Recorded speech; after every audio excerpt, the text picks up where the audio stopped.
오늘도 못을 뽑습니다. 휘어진 못을 뽑는 일은 여간 어렵지 않습니다. 오늘도 성당에서 아내와 함께 고백 성사를 하였습니다. 유난히 못자국이 많은 남편의 가슴을 아내는 못 본 채 하였습니다. 나는 더욱 부끄러웠습니다. 아직도 뽑아내지 않은 못 하나가 어쩔 수 없이 숨겨둔 못대가리 하나가 쏙 고개를 내밀고 있었기 때문입니다.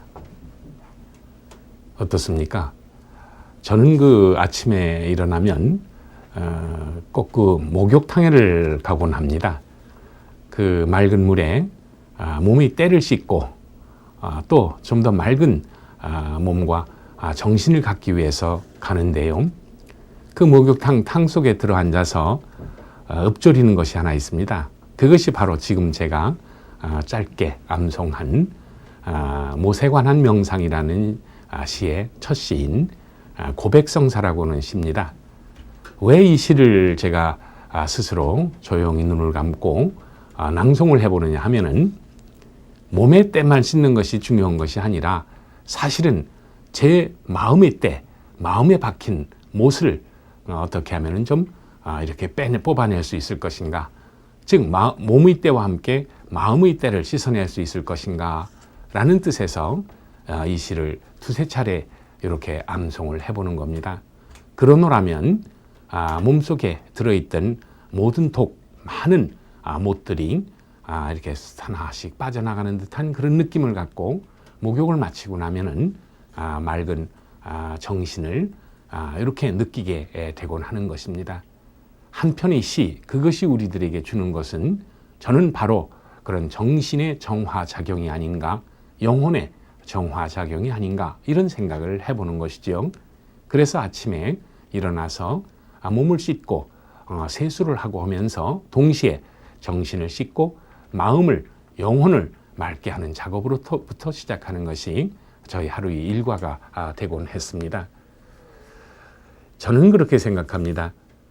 이렇게 우리들은 몸을 가꾸는 일, 이런 것에 많이 신경을 쓰지만 이제 새로운 문명 문화의 시대인 21세기에는 우리들이 무엇보다도 우리 마음을 가꾸는 일, 우리 정신을 살찌우고 영혼을 맑게 고양시키는 이런 일이 무엇보다도 중요한 것이 아닌가, 이런 생각을 해보는 것입니다.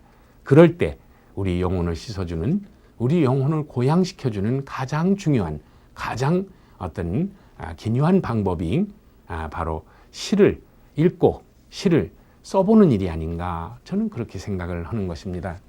그런 의미에서 21세기에 우리의 하나의 문화사적, 문명사적 대안이 바로 시를 통해서 우리의 몸의, 마음의 건강을 유지하고 그런 정신적인 녹색운동을 통해서 우리가 좀 더 보람있고 가치 있는 이런 인생을 살아나가야 되지 않겠는가, 이것이 제가 생각하고 있는 21세기에 있어서의 정신적인 녹색운동으로서 시 사랑운동이 아닌가, 이렇게 생각을 해보는 것입니다.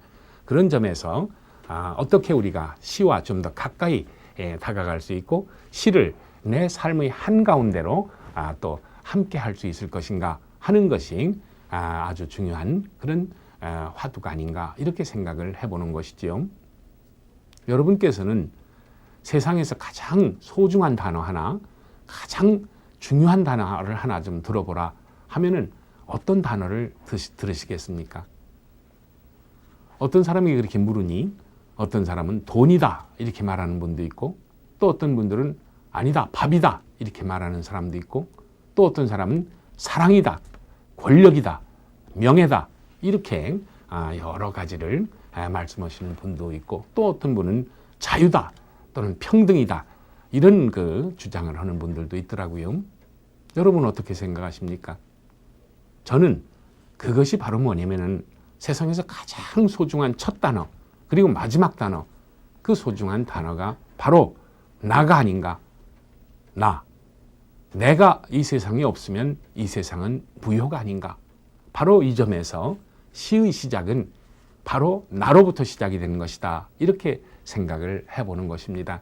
그런 점에서 한 몇 편의 시를 가지고 우리가 시와 좀 더 친하게 하기, 시와 놀기 이런 걸 통해서 21세기 우리 정신이 위기를 극복하는 방법을 한번 모색해 보고자 하는 것이 이번 제 이 얘기의 어떤 핵심이 된다. 이렇게 말씀을 드릴 수가 있을 것 같습니다.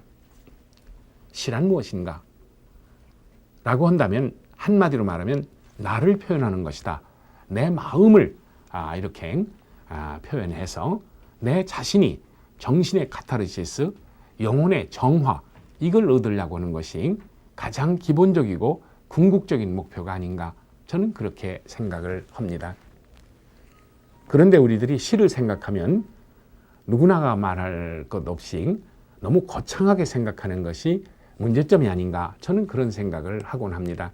학생들하고 이렇게 시를 공부하다 보면 그것에 대해서 시에 대해서 거리감을 가지고 있어요. 누구나가 다. 특히 시를 한 편 써보자 이렇게 할 것 같으면 많은 학생들이 그걸 어떻게 씁니까? 그 거창한 것을 어떻게 씁니까? 제가 그때마다 하는 얘기가 있습니다. 그렇지 않다. 니무침묵을 여러분에게 쓰라고 하는 것도 아니고 진달래꽃을 써보라고 하는 것도 아니다.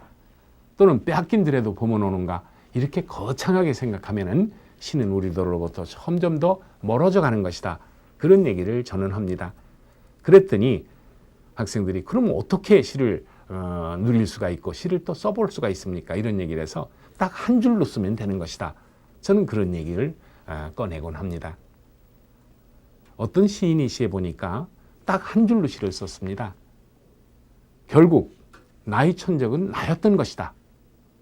이 짤막한 한 줄이 한 행이지요. 이것이 바로 시입니다.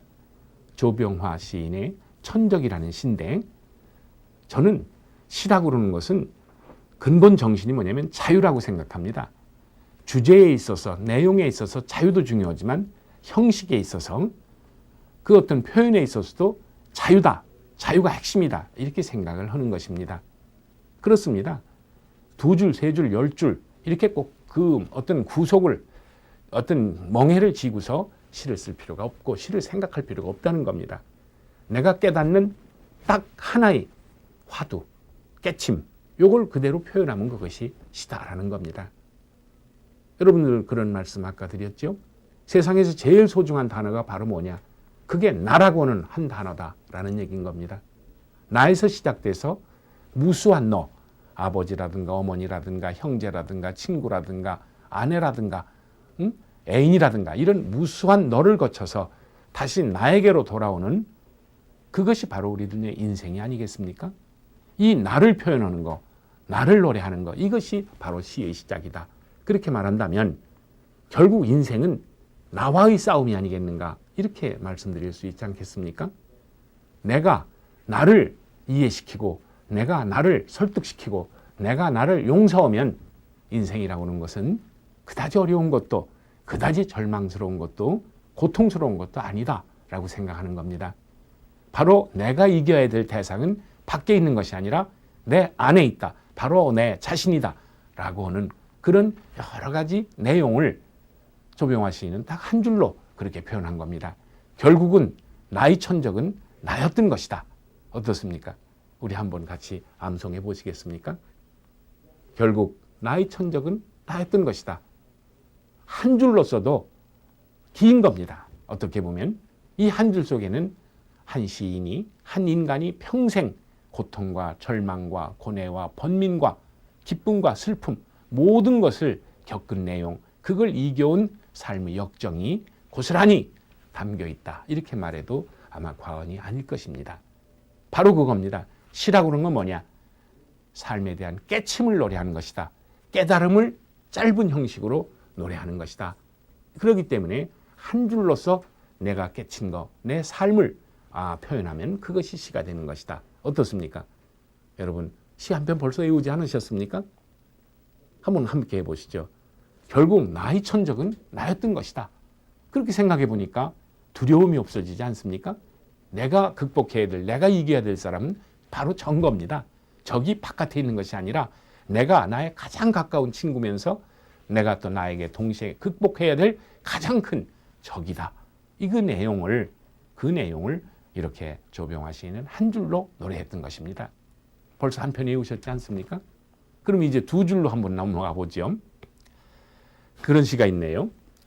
정현종이라고 하는 중진 원로 시인이 있는데요. 이분은 두 줄로 다 딱 오늘날 우리 인간의 고뇌를 표현했어요. 함께 해보실까요? 사람들 사이에 섬이 있다. 그 섬에 가고 싶다. 이 두 줄이 명시로서 꼽히고 있습니다. 왜 그렇습니까? 우리 현대인들은 누구나가 다 한 분 한 분이 떠도는 섬인 겁니다. 나와 여러분은 어떻게 되어 있습니까? 저와 여러분들은 서로 단절되어 있는 겁니다. 서로 소통되어 있지 않죠. 이퀄라이즈, 서로 등가가 이루어지지 않은 겁니다. 그래서 현대의 가장 중요한 특징 중에 하나를 불연속성이다. 이렇게 보통 이야기들을 하는 겁니다. 그래서 우리들은 사람과도 단절되고 거기서 소외감을 느끼는 거, 그것이 우리들의 정신적인 한 징후가 되는 것이다. 그렇기 때문에 우리들은 사람과 단절되는 것뿐만 아니라 사람들 사이에 섬이 있다라고 하는 거, 그 단절되는 것뿐만 아니라 어떤 그 조직에도 쉽게 끼어들어가지 못하고 돈과도 친하기 어렵고 또 명예와도 친하기 어렵고 권력과는 더더욱 거리가 멀고 심지어는 어떤 높은 건물 앞에서도 움츠러들기 마련인 것이 아니냐, 이렇게 말씀드려 볼 수가 있을 겁니다. 바로 그런 데서 느끼는 다른 사람들, 바깥 세계와 느끼는 단절감, 이것을 우리는 불연속적 세계관이다, 불연속적 세계인식이다, 이렇게 표현하는 겁니다. 바로 그런 점에서 현대인이 느끼는 정신적인 가장 중요한 특징을 우리는 단절감 또는 소외감이라고 부르는 것입니다. 정현종 씨의 이 짤막한 두 줄 시 속에는 바로 그러한 현대인이 느낄 수밖에 없는 단절감과 소외감이 아주 시적으로, 예술적으로, 서정적으로 표현되어 있지 않습니까? 모든 사람들은 다 섬입니다.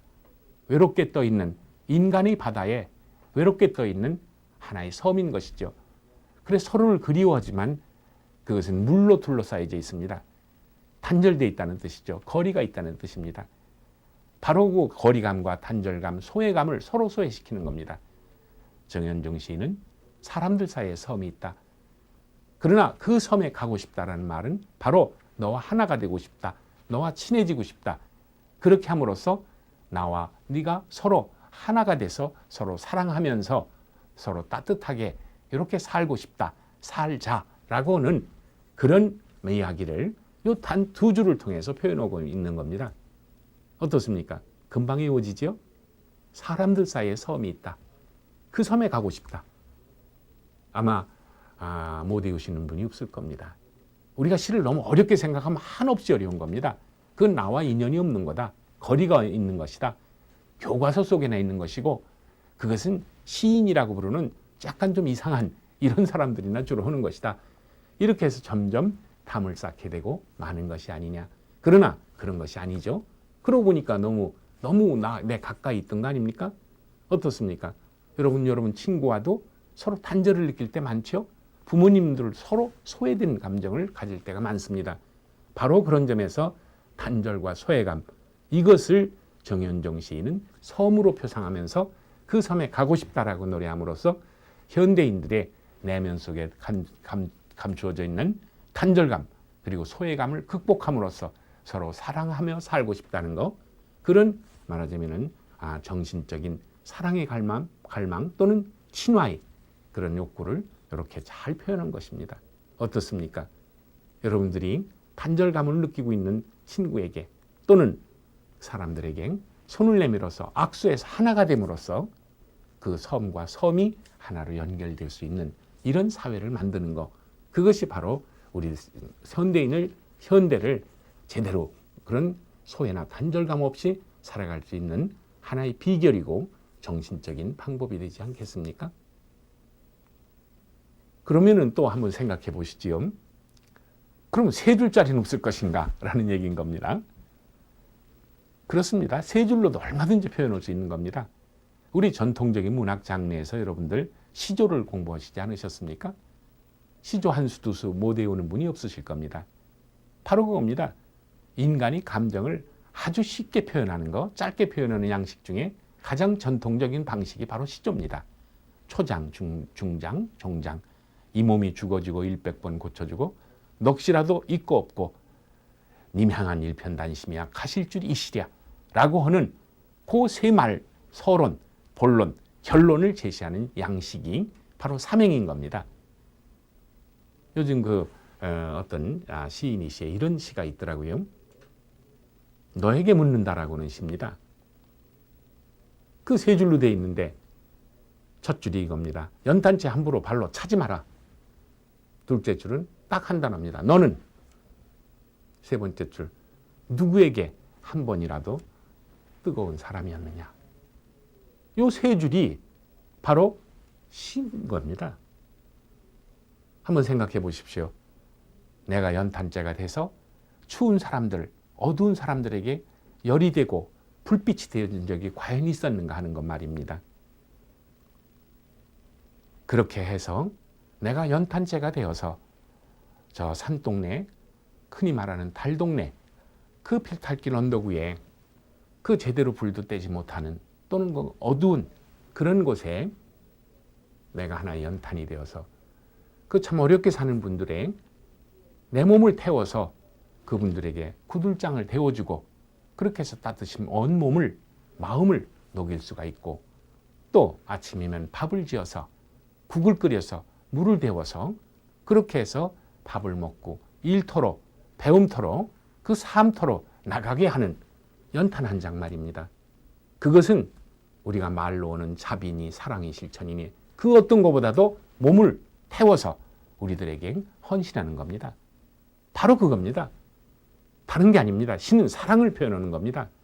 사람에 대한 사랑, 사람에 대한 그 애정을 표현하는 거, 그렇게 함으로써 우리가 서로 따뜻하게 살자라는 거, 이것이 바로 시다. 이렇게 또 말할 수 있는 겁니다. 나만 소중한 것이 아니죠. 내 주변에 너도 소중하고 또 나도 소중하고 또 그도 소중하고 저도 소중하다. 바로 그런 점에서 시는 나를 노래하는 것이면서 동시에 우리들이 삶을 노래하는 것이고 우리들이 처한 현실의 어려움을 노래하고 또 잘못된 점을 비판하고 때로 저항하면서 좀 더 따뜻한 사회, 좀 더 밝은 사회로 나아가고자 하는 그런 열린 마음을 표현하는 것이 또 하나의 시의 모습이다. 이렇게 말씀드릴 수가 있습니다. 그렇게 보면 벌써 세 편의 시를 외우셨네요. 어떻습니까? 다 외우셨죠? 한번 우리 반복해 보실까요? 결국은 나의 천적은 나였던 것이다. 시의 중심, 시의 테마는 영원한 테마는 납니다. 내 마음의 세계를 노래하는 것이다. 그 다음에 그것은 너와의 관계를 노래하는 것이다. 사람들 사이에 섬이 있다. 그 섬에 가고 싶다. 그런가 하면은 또 나와 너뿐만 아니라 우리 주변에 있는 묵묵히 삶을 살아가는 많은 사람들에게도 또 그것은 아주 중요한 또 좋은 힘이 될 수 있고 희망이 될 수 있고 용기가 될 수 있고 그런 희망이 될 수 있는 이런 것이 바로 시의 힘이 아니냐. 시가 왜 필요한가 할 때 그런 점들을 말씀드릴 수가 있다는 점이지요. 벌써 30리나 왔네요. 그렇지 않습니까? 멀다고만 생각한 우리 이 짤막한 시간에 벌써 세 편의 시를 여러분들께서 아마 다 외우셨을 겁니다. 그러면 조금 더 가볼까요? 이제는 한번 네 줄로 된 시를 한번 보도록 하십시다. 70년대 이른바 참 험악하던 시절이죠. 이른바 군사 독재의 어떤 그런 핍박 아래에서 어느 날 아니다, 그렇지 않다. 너희들 부정부패한 세력은 도둑놈이다, 도적이다 라고 표현하면서 젊은 시인 하나가, 가난한 시인 하나가 외치면서 우리 사회에 그 폭탄을 던지지 않았습니까? 그래서 우리들이 죽어있던 양심을 깨운 시인 누굽니까? 여러분 다 잘 아시는 김지하 시인 아닙니까? 김지하 시인은 그렇게 그런 어떤 말하자면 풀잎 하나로 독재 정권과 맞서 싸우던 그런 진실의 시인, 정의의 시인, 양심의 시인이 아니었나 저는 그렇게 생각합니다. 시는 바로 그겁니다. 이 세상에서 가장 죄 없는 사람이 하는 것이 저는 시라고 생각하는 것입니다. 그렇기 때문에 그것은 진실의 길인 겁니다. 양심의 길이고 정의를 향한 그런 걸음이다. 그렇게 생각을 하는 것입니다. 그러니까 그 가난한 시인, 젊은 시인이 풀잎 하나로 독재, 강철 정권과 맞서서 마침내 그걸 무너뜨리지 않았습니까? 그러나 그분은 얼마나 그런 감옥에서 오랜 동안 순환과 시련과 고통과 절망을 겪었겠습니까? 그런데 중요한 것은 1970년대 70년대 초에 오적이라는 시를 발표해서 반공법 위반으로 감옥에서 고통스러운 날들을 오랫동안 보냈습니다.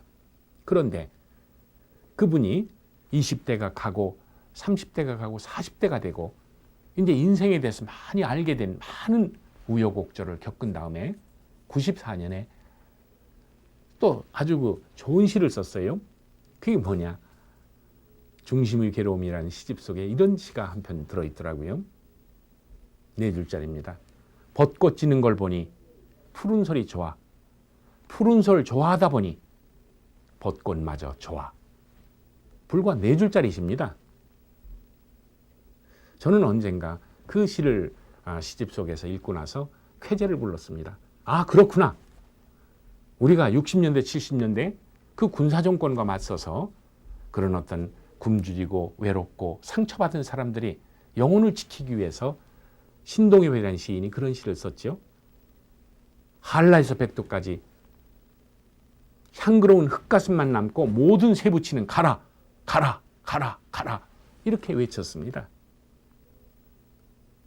사실 그렇게 생각해 보면 60, 70년대 저항 방식이라는 것은 내 편 아니면 적이다 라고 하는 그런 어떤 양분법적인 이런 대결의식 또는 투쟁 정신이 있었던 것이 아닌가.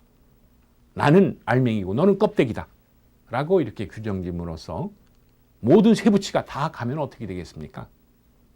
결국 우리 밥도 못 먹고 수저가 없으니까 또는 농부들이 농사도 못 짓지 않습니까? 그럴 겁니다. 삽이라든가 홈이라든가 쇠스랑이라든가 낫이라든가 그 농기구 쇠붙이가 없어지면 우리는 농사를 지을 수가 없는 겁니다. 생명을 창조하기 위해서 그런 쇠붙이는 필요한 것들이 있는 겁니다. 칼도 그렇지 않습니까? 양날이 있는 겁니다. 그건 우리가 음식을 만드는 데도 꼭 필요하고 참으로 많은 일에 쓰이는 겁니다. 좋은 방향으로 쓰면 활인검이 되는 거죠. 사람을 살려주는 겁니다. 그러나 그것이 무기가 되면 사람을 찌를 수도 있는 거고 사람을 해하고 죽일 수도 있는 겁니다. 살인검이 될 수가 있는 거죠. 어떻게 쓰느냐 하는 것에 따라서 달라지는 것이 아닙니까? 그런 점에서 모든 쇠붙이를 부정해서는 안 되는 것이죠. 의사가 어떻게 환자를 수술할 수 있겠습니까? 그 칼로 하는 겁니다. 쇠붙이로 하는 겁니다. 군사정권이 싫다고 그래서 모든 쇠붙이, 철기문화 전체를 부정해서야 되겠습니까? 그러나 시대가 하도 험악하다 보니까 그럴 수밖에 없었던 것이 바로 그 60년대, 70년대의 상황이었고 신동엽 씨가 그래서 껍데기는 가라라고 외쳤던 것입니다. 그로부터 30년 후에 김지하가 쓴 시가 바로 새봄이라고는 바로 요 시입니다. 벚꽃 지는 걸 보니 푸른 소리 좋아. 푸른 소리를 좋아하다 보니 벚꽃마저 좋아라는 얘기입니다. 어떻습니까? 우리들은 젊었을 때 혈기가 너무 넘치고 이럴 때는 너는 사쿠라다, 벚꽃이다. 그렇죠? 너는 참 변절을 많이 한다. 나는 푸른 소리다. 나만 푸른 소리다. 이렇게 생각하는 적이 없었습니까? 편견과 독선과 오만으로 가득 찬 때도 있었던 겁니다. 물론 그렇게 볼 수도 있는 것이죠. 그러나 세상을 좀 더 깊이 살면서 많은 어려움, 또 시련과 순환을 겪다 보니까 고통과 절망을 겪다 보니까 내가 있기 위해서는 저 사람이 나를 뒷받침해 줬기 때문에 내가 있게 되는 것이 아닌가 이런 점을 생각하게 되는 것이죠. 한용운의 시의 그 나룻배와 행인이라는 거 있지 않습니까? 나는 나룻배, 당신은 행인, 당신은 흙발로 나를 짓밟습니다. 나는 당신을 안고 물을 건너갑니다. 나는 당신을 안으면 깊으나 옅으나 급한 여울이나 건너갑니다. 당신은 물을 건너면 나를 돌아보지도 않고 가십니다. 그려. 그러나 언제든지 당신이 오실 줄 나는 알아요. 나는 당신을 기다리면서 날마다 낡아갑니다. 나는 나룻배, 당신은 행인이라고는 참 좋은 시가 있지 않습니까? 그렇습니다. 제가 나룻배가 될 때도 있고 또 당신이, 그대가, 여러분들이 또 나룻배가 될 수도 있는 겁니다. 서로 신세지면서 사는 것이 바로 우리 인생이 아니겠습니까? 그런데 너는 사꾸라고 벚꽃이고 나는 푸른 소리다 이렇게 해서 차별하고 그렇게 함으로써 서로 사이에 단절과 적개심, 증오심을 키워서는 안 되는 거지요. 바로 그겁니다. 시의 정신은 바로 생명을 사랑하는 정신인 겁니다. 벚꽃도 제때 질 줄 아는 참으로 아름다운 유종의 미를 보여주는 미학이 있지 않습니까? 푸른 솔은 늘상 푸르기 때문에 어떤 지절을 상징합니다. 그렇기 때문에 젊었을 때는 그것만이 더 옳고 바람직한 거로 생각하지만 상록수가 아름다운 거, 소나무가 아름다운 건 뭡니까? 푸른 솔은 제때 져주는 이런 낙엽수, 그런 화렵수들이 있어서 푸른 솔이 더 빛나는 거 아닙니까? 바로 벚꽃이 있기 때문에 푸른 솔이 더 아름답고 소중하게 생각될 수 있는 겁니다. 뒤집어 보면 어떻습니까? 이렇게 서로에게 배경이 돼주고 서로에게 받쳐주는, 내가 나룻배가 될 때도 있고 또 내가 필요 없는 사람, 부족한 사람, 또 나쁜 사람이라고 생각하는 사람도 나에게 나룻배가 돼서 내가 끊어진 강물을 건너게 해주는 수도 참 많이 있는 겁니다. 세상살이는 전부 다 나룻배를 통해서 우리가 강을 건너고 바다를 건너는 것이다. 저는 그렇게 생각할 때가 많습니다. 바로 이 점에서 김지아 시인은 20대의 혈기방장하던 투쟁의 시대에는 내 편 아니면 적이다, 이렇게 차별을 갖고 구별을 하면서 살았지만 적개심을, 투쟁 논리를, 대항 논리를 앞세웠지만, 그러나 그로부터 30년이 지나서 결국은 이 90년대에 들어서는 그 두 가지가 서로 받쳐주고 서로 소중한 것이다, 이렇게 생각하는 겁니다.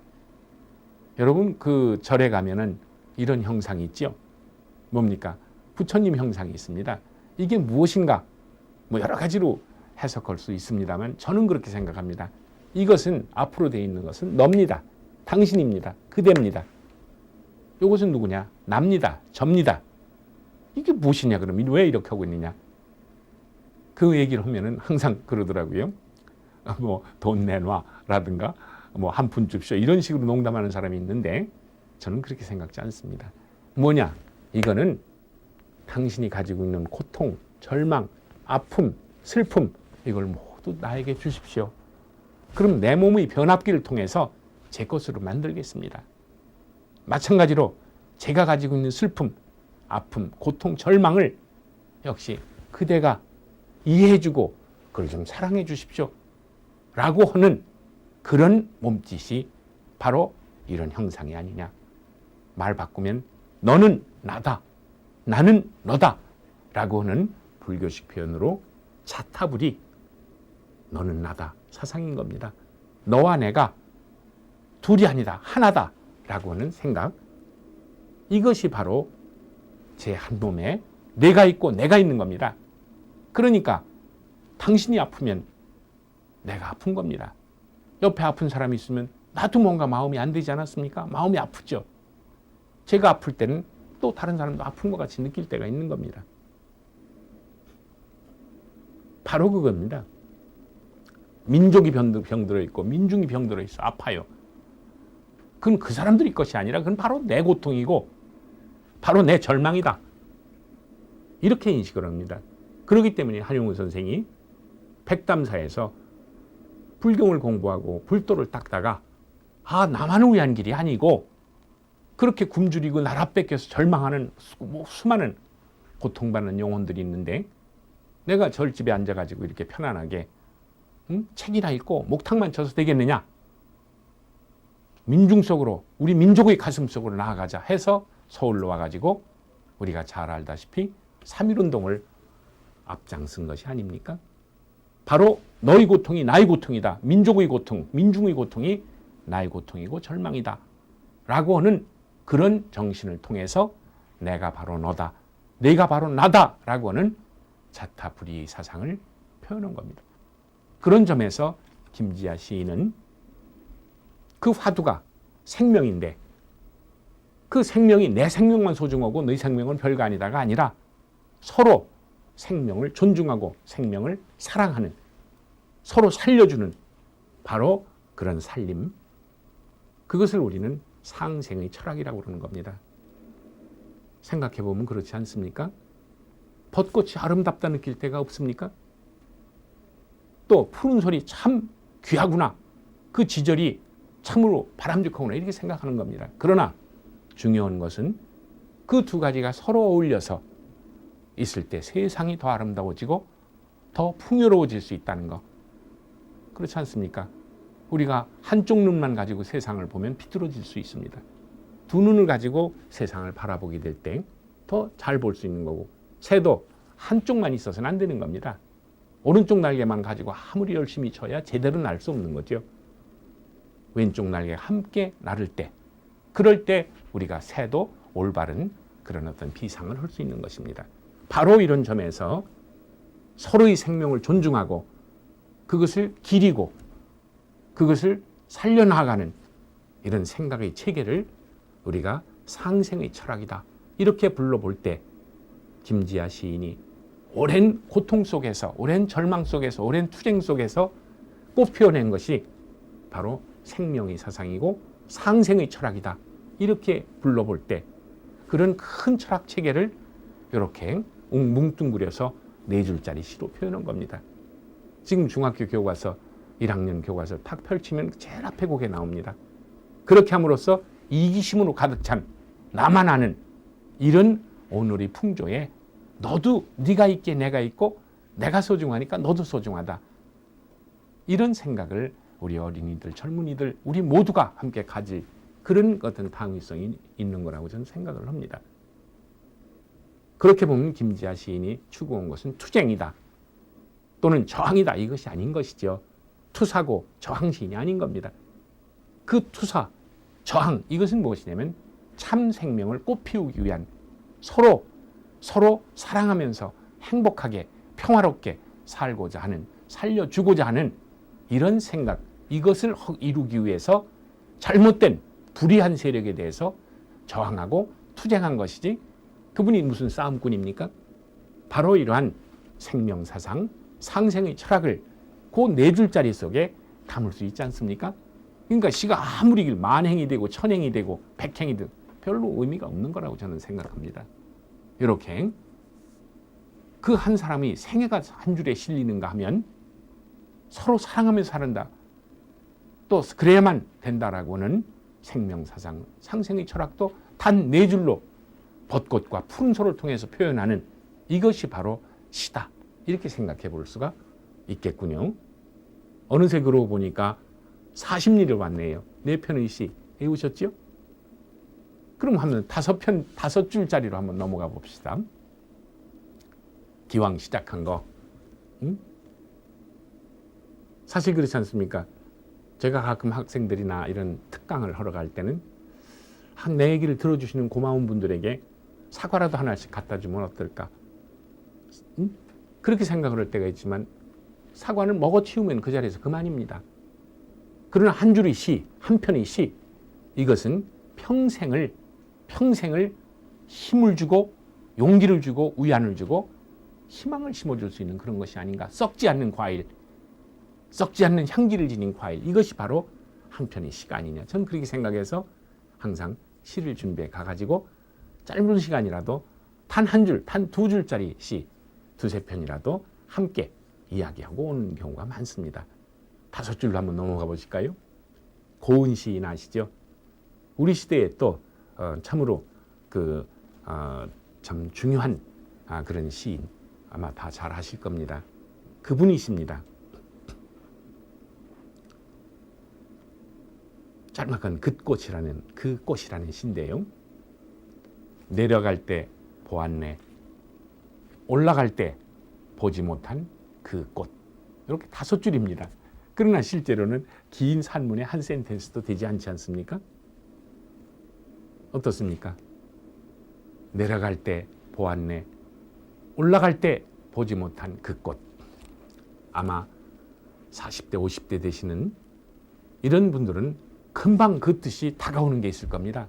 그러나 한참 지금 생의 고개를 올라가는 20대, 30대 여러분들은 아마 절감이 되지는 않을 겁니다. 왜? 사느라고 바쁜 겁니다. 생존 경쟁 속에 살아남기 위해서 열심히 산을 오르는 거죠. 인생이라는 산을. 그러나 5, 60대 돼서 60, 70대 돼서 이렇게 생각해 보니까 어느덧 산의 정상에 와 있는 겁니다. 그동안 사느라고 바빠서 내 삶을 돌아보지 못했던 것입니다. 내려가면서 생각하니까 허겁지겁 올라오느라고 깨치지 못했던, 바라보지 못했던 들꽃이며 그리고 산토끼며 거기 피어있는 꽃이며 야생화 그런 동물들이 비로소 하나씩 보이는 겁니다. 삶의 이치를 깨닫게 된다라는 그런 말씀이 되겠지요. 거기서 우리는 알게 되는 겁니다. 인생이라고 하는 것은 올라갈 때보다도 내려갈 때가 더 소중하다라는 거, 더 많은 깨침을 우리가 거기서 얻을 수 있고 더 조심해야 된다는 것을 우리는 그 시를 통해서 알게 되는 겁니다. 한번 생각해 보십시오.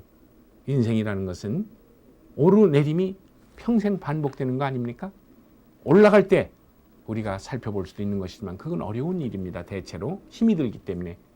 내려갈 때, 또 헤어질 때, 만날 때보다는 헤어질 때 이렇게 그 삶의 의미, 삶의 가치, 삶의 보람을 새겨보는 이런 자세, 그것을 불과 몇 단으로다가 그렇게 짤막하면서도 간명하게 날카롭게 그야말로 촌철살인하듯이 표현한 것이 아닌가, 저는 그렇게 생각합니다. 서정주 시에 보면 그런 거 있지 않습니까? 고은 선생이 시를 이렇게 배웠던 연꽃 만나러 가는 바람 아니라 연꽃 만나고 가는 바람같이 라는 아주 좋은 그런 시기가 있습니다. 연꽃 만나러 가는 바람같이. 저는 마음이 급할 때 너무 많은 설레임으로 기대를 가질 때마다 그 식구를 되새깁니다. 아, 그렇지. 만나러 가는 설레임으로 세상을 살아갈 수만은 없지. 항상 연꽃 만나고 가는 바람같이 그렇게 마음의 거리, 적당한 삶의 거리를 유지하면서 살아가는 게 소중하겠구나. 그것이 내 삶을 좀 더 깊이 있게 사는 것이겠구나 라는 생각을 합니다. 그렇게 본다면 여러분들은 미당 선생의 연꽃 만나러 가는 바람같이나 고은 선생의 그 꽃이 내포하는 우리들에게 가르쳐주는 깊은 삶의 뜻을 알 수가 있지 않나, 이렇게 저는 생각을 합니다. 어느새 그러고 보니까 50리까지 왔네요. 기왕 내친 김에 우리 6줄까지 한번 가볼까요? 인생 60이라고 하지 않습니까? 거기에는 조병화 시인의 또 짤막한 시가 있는데요. 해인사라고 하는 거. 그 6줄입니다. 불과. 함께 해보시죠. 큰 절이나 작은 절이나 믿음은 하나. 이렇게 3줄입니다. 앞년이, 뒷년. 큰 집에 사나 작은 집에 사나 인간은 하나. 이렇게 되어 있습니다. 어떻습니까? 큰 아파트 살면 돈이 많은 사람들은 더 행복하고 더 가치 있고 의미 있는 삶입니까? 그렇지 않지요. 그런 게 아닌 겁니다. 작은 들꽃이 오히려 더 향기로울 수 있고 또 그렇게 눈에 보이지 않는 사람들이 더 소중한 일들을 하는 경우를 우리는 너무나 많이 봅니다. 인류 역사를 움직이는 것은 그런 영웅들에 의해서 뛰어난 사람들, 천재에 의해서도 되지만 그걸 밑받침하고 그것을 밀어간 사람들은 역사를 뒷받침하는 것은 바로 침묵이 아닙니까? 기차가 달릴 수 있게끔 밑받침이 되는 침묵 말입니다. 그렇게 생각해 보면 우리들은 이 짧은 시를 통해서 인간 사이에서 무엇이 중요한가? 그것은 바로 평등이고 또 평등한 생각이어야만 한다라는 생각을 하게 되는 것입니다. 어떻습니까? 다 외우셨죠? 불교를 믿지 않는 분들, 기독교를 믿는 분들은 그렇게 한번 바꿔보십시오. 응? 큰 교회나 작은 교회나 믿음은 하나. 큰 차를 타나 작은 차를 타나 인간은 하나. 어떻습니까? 이렇게 큰 평등이라고는 엄청난 주제를 그런 절, 교회를 통해서 또 큰 집, 작은 집을 통해서 비유하는 이 솜씨야말로 이것이 바로 시가 우리들이 삶을 압축적으로 표현하는 소중한 그 내용이 된다. 이렇게 생각하실 수가 있을 것 같습니다. 그러고 보니까 어느새 60리를 걸어왔네요. 아마 처음 시작할 때는 굉장히 멀 것 같았는데 이렇게 우리는 6편의 시를 어느새 외우신 겁니다. 아직도 못 외우신 분들은 한번 다시 반복해 보십시오. 끝으로 제가 여기서 한 편의 시를 여러분들에게 또 선물을 하고 싶습니다. 그게 뭐냐? 6줄로 된 시입니다. 한용운의 사랑하는 까닭이라고 하는 시인데요. 저는 이 시를 참 좋아합니다. 한용운이 독립투사라서 또는 한용운이 위대한 승려, 선승이라서 개혁승이라서 저는 한용운을 존경하지 않습니다. 바로 이 시 한 편 때문에 한용운을 존경합니다. 사랑하는 까닭. 내가 당신을 사랑하는 것은 까닭이 없는 것이 아닙니다. 한 줄입니다. 둘째 줄. 다른 사람들은 나의 홍안만을 사랑하지만은 당신은 나의 백발도 사랑하는 까닭입니다. 둘째 연 역시 두 줄입니다. 내가 당신을 기루어하는 것은 까닭이 없는 것이 아닙니다. 다른 사람들은 나의 미소만을 사랑하지만은 당신은 나의 눈물도 사랑하는 까닭입니다. 마지막 연 역시 두 줄입니다. 내가 당신을 기다리는 것은 까닭이 없는 것이 아닙니다. 다른 사람들은 나의 건강만을 사랑하지만은 당신은 나의 죽음도 사랑하는 까닭입니다. 어떻습니까, 여러분? 그게 바로 진정한 삶의 길 아닙니까? 진정성이 있는 시. 모든 인간관계에서 가장 중요한 건 바로 이 진정성인 겁니다. 진정성이란 뭡니까? 그건 진실성이 있어야 되는 겁니다. 또 성실성이 있어야 되는 거고요. 또 치열성이 있어야 되는 겁니다. 그리고 한때 그래서는 안 되는 겁니다. 평생 일관성이 있어야 뒷받침돼야 되는 겁니다. 그것을 우리는 진정성이라고 부르는 겁니다.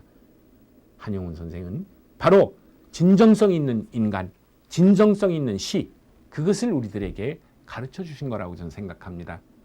그분이 그런 그 절에서 머물지만 않고 이 사회 역사로 나아가고 다시 인간의 가슴속, 인간의 혼으로 들어온 것은 바로 올바른 시의 길을 보여준 것이 아닌가. 그것은 바로 진실의 길이고 양심의 길이고 도덕률이 그런 길이 아닌가. 저는 그렇게 생각을 하는 겁니다.